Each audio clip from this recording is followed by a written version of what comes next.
Good morning বন্ধু বান্ধৱীসকল, কি খবৰ আপোনালোকৰ? মোৰ খবৰ ভালে আৰু আশা কৰিছোঁ নিশ্চয় আপোনালোকৰো ভাল। আৰু ভিডিঅ'টোৰ মাজলৈ সোমাই যোৱাৰ আগতে আপোনালোক সকলোকে মঞ্জুৰি শ্বাহ ব্লগ চেনেলটোলৈ স্বাগতম জনাইছোঁ। আৰু আমি ওলাইছোঁ শিৱ মন্দিৰলৈ, কিয়নো আজি মহাশিৱৰাত্ৰি। আৰু ইয়াত দেখিছেনে আমাৰ পোৱালিটো একদম গান বুলি ক'লে সি ৰ'বই নোৱাৰে, গোটেইটো নাচি থাকে, একদম হাত ভৰি চব নাচি থাকে। তাৰ চাইলকচোন অকণমান তাক।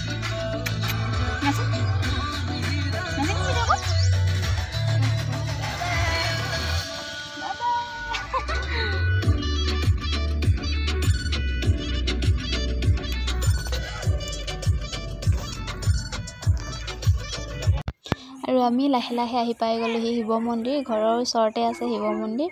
আৰু ইয়াত দেখিছেনে আমাৰ বাৰু অকণমান দেৰিয়ে হৈছে। এইফালে মানুহৰ ভিৰ চাওকচোন, কিমান মানুহৰ ভিৰ। আৰু বিশ্বৰ প্ৰথম প্ৰেম বিবাহ দম্পতি হিচাপে পৰিচিত মহাদেৱ শিৱ আৰু পাৰ্বতী আজিৰ দিনটোতে বিবাহ পাশত আবদ্ধ হৈছিলে। আৰু সকলোৰে বিশ্বাস যে ভগৱান মহাদেৱে অকণমান ভক্তি আৰাধনা কৰিলে সন্তুষ্ট হয় বুলি সকলোৰে বিশ্বাস। আৰু সেয়েহে বিশ্বৰ সৰহসংখ্যক মানুহে ভগৱান মহাদেৱক পূজা কৰে। আৰু আমিও ওলাই আহিলোঁ শিৱ মন্দিৰলৈ ভোলানাথৰ আশীৰ্বাদ বিচাৰি। আৰু আশা কৰিছোঁ ভগৱান মহাদেৱে সকলোৰে মংগল কামনা কৰক, সকলোৰে আহিব দিনলগীয়া দিনবোৰ যেন ভালে ভালে পাৰ হয়, ভালে কুশলে যায়, তাৰে কামনা কৰিছোঁ।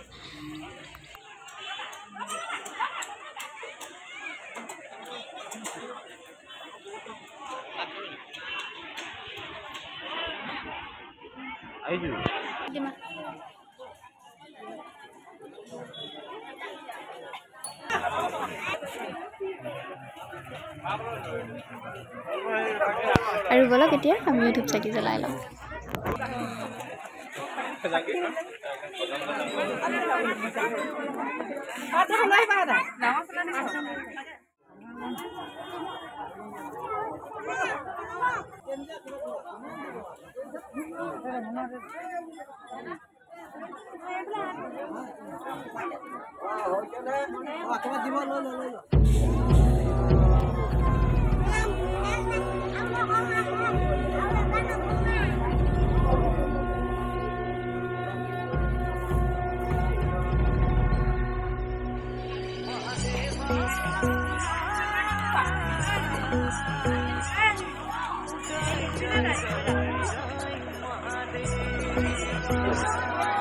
আৰু লগে লগে আমাৰ এতিয়া সমূহীয়া সেৱা ভাগ আগবাঢ়িব।